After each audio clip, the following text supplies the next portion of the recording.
नमस्कार, स्वागत है आपका न्यूज़ प्लस 21 में और मैं हूं आपके साथ में अविनाश चंद्रवंशी। और आज की इस खास शो में हम आपको किराए से जुड़े तमाम बड़ी जानकारी देंगे। उससे जुड़े हुए जो नियम हैं उसके बारे में बताएंगे कि कैसे मकान मालिक और किराएदार के बीच जो संबंध होते हैं, किस तरह से उनमें जो एग्रीमेंट होता है और कैसे ये विवाद की घड़ी उत्पन्न होती है और इससे कैसे बचा जा सकता है, इसके बारे में आपको महत्वपूर्ण जानकारी देंगे। तो चलिए शुरू करते हैं ये खास खबर। अक्सर आपने देखा होगा कि और सुना भी होगा कि मकान मालिक और किराएदार के बीच कई तरह की परेशानियां होती हैं। कभी मकान मालिक किराएदार से किराया वसूलने को लेकर विवाद करता है, तो कभी किराएदार मकान खाली करने के विवाद को लेकर जो है उसमें विवाद बढ़ते नज़र आता है। तो इस तरह की कई सारी जो विवाद है वो आपको देखने को मिलती होगी आसपास में, और अपने क्षेत्र में आप देखे भी होंगे और सुने भी होंगे। तो इसमें कई तरह के विवाद होते हैं और इसको लेकर जो है कई बड़े घटना भी हो चुके हैं, कहीं किसी की हत्या हो चुकी है, तो कई मामले कोर्ट में अभी भी पड़े हुए हैं। लेकिन इस विवाद से कैसे खुद को बचाना है, इसकी जानकारी बहुत कम ही लोगों को होती है। अक्सर हम किसी के रेफरेंस में या किसी भी अनजान व्यक्ति को अपनी मकान दुकान किराए पर बिना एग्रीमेंट के दे देते हैं या फिर दूसरों से किराए पर ले लेते हैं, और उसका अंत किसी विवाद के बाद होता है। वो मामला इतना बढ़ जाता है कि हमें कोर्ट और पुलिस के चक्कर काटने पड़ते हैं, थानों के चक्कर काटने पड़ते हैं। तो मकान किराए देने या लेने से पहले किन बातों का ध्यान रखना चाहिए, आइए उस विषय पर चर्चा करते हैं। जब भी हम मकान किराए पर देखने जाते हैं या कोई भी व्यक्ति मकान किराए पर देना चाहता है, तो मकान को अपनी आवश्यकता अनुसार देखता है और रेट तय होने के बाद उसका एडवांस लेकर सामने वाले व्यक्ति को सुपुर्द कर देता है। इस प्रक्रिया के बीच सबसे बड़ी भूमिका जो होती है वह होती है एग्रीमेंट पेपर की। रेंट एग्रीमेंट के माध्यम से ही हम बहुत ज़्यादा सुरक्षित होते हैं। अब आइए जानते हैं क्या कहता है ये रेंट एग्रीमेंट का नियम।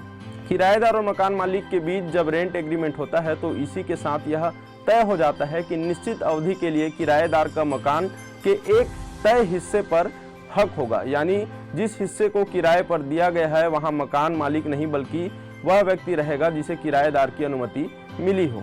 अब एग्रीमेंट 11 महीने ही क्यों होती है, 2 साल 3 साल क्यों नहीं होता है, इसके बारे में भी हम अगर आपको जानकारी दें तो बता दें कि भारतीय पंजीकरण अधिनियम 1908 की धारा 17D के तहत 1 साल से कम अवधि के लिए रेंट एग्रीमेंट या लीज एग्रीमेंट का पंजीकरण कराना अनिवार्य नहीं है। इसका मतलब यह है कि मकान मालिक 11 महीने का ही रेंट एग्रीमेंट बना सकते हैं। ऐसे में अगर किसी किराएदार से संपत्ति के मालिक का विवाद हो जाता है और वो किराए से संपत्ति खाली कराना चाहता है तो उसके लिए बहुत ही मुश्किल भरा काम हो जाता है।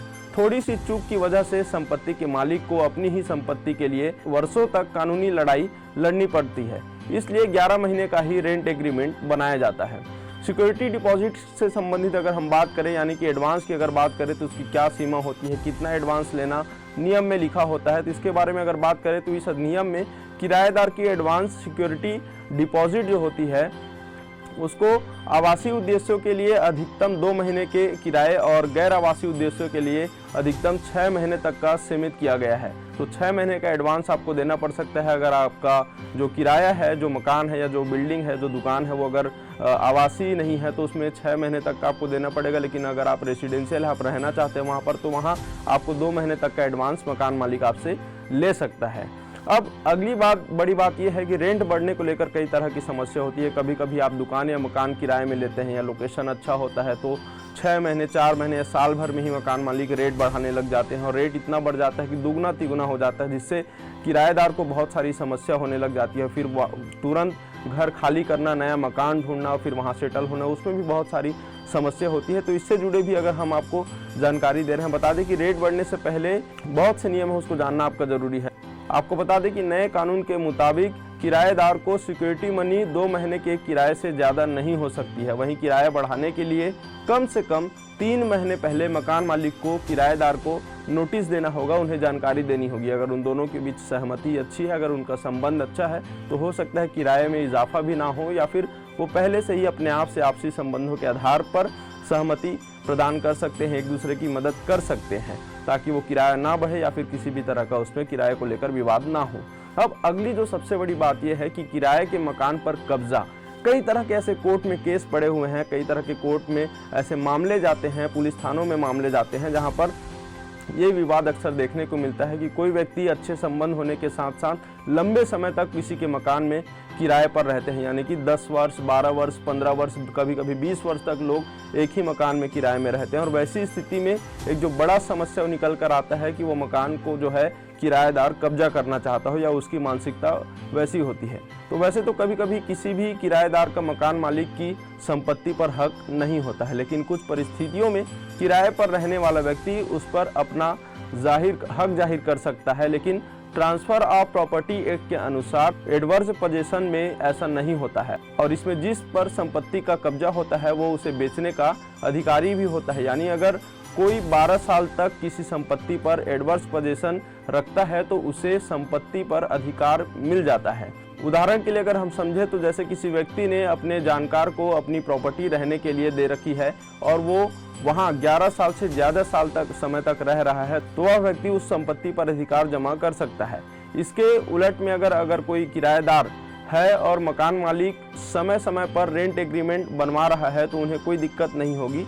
इस स्थिति में कोई भी व्यक्ति उनकी संपत्ति पर कब्जा नहीं कर सकता है। तो इस तरह से किराएनामा जो होता है उसका बहुत ही अहम भूमिका जो है होती है उसमें। और कई तरह के विवाद जो देखने को मिलते हैं, इसमें बहुत बड़ा रोल यही होता है कि समय पर किराएनामा नहीं बनवाना होता है। रेंट एग्रीमेंट में जो मकान मालिक की जो सहमति है और किराएदार की सहमति है वो देखने को नहीं मिलते हैं। कभी कभी हम सिर्फ संबंध में ही अपने दुकान या मकान को किराए में दे देते हैं, लेकिन बाद में ये स्थिति ऐसी होती है कि हमें अपनी ही संपत्ति के लिए कोर्ट कचहरी का चक्कर काटना पड़ता है। या फिर कभी कभी ऐसा होता है कि हम किसी किराए के मकान पर लाखों रुपए खर्च कर देते हैं, लेकिन मकान मालिक हमें 2 महीने 3 महीने में किसी न किसी कारण को लेकर जो है खाली करवाने के लिए हम पर दबाव बनाते हैं।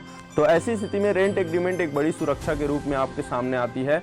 वहीं आपको बता दें कि जब भी कोई भी किराएदार हो या फिर जब भी कोई मकान मालिक हो तो किराया देने से पहले आपको आपके संबंधित थाना क्षेत्र में आपके घर या जो मकान है उसके पास के जो पुलिस स्टेशन है वहाँ पर आपको किराएदार की पूरी जानकारी देनी बहुत ही ज़्यादा ज़रूरी होती है, ताकि भविष्य में आपको किसी भी तरह के विवाद से पुलिस जो है बचा सके। पुलिस को जानकारी होनी चाहिए कि कौन आपके घर में रह रहा है, कब से रह रहा है, क्या वो किसी आपराधिक गतिविधि में पहले से संलिप्त है या नहीं है। तो इस तरह की जानकारी पुलिस स्टेशन में देनी बहुत ही आवश्यक होती है। और लगातार जिस तरह के किराएनामों को लेकर विवाद बढ़ते हैं तो इन सब चीज़ों में लोगों को सुरक्षित रहना और इस विषय को लेकर जानकारी होना, नियम का जानकारी होना, एग्रीमेंट में क्या लिखाना है क्या नहीं लिखाना है, ये तमाम जानकारियां उनको होनी चाहिए ताकि वो भविष्य में सुरक्षित रह सकें। तो इस प्रकार से मकान किराए देने लेने की बात पर हमने आपसे चर्चा की और इस विषय पर तमाम महत्वपूर्ण जानकारी दी।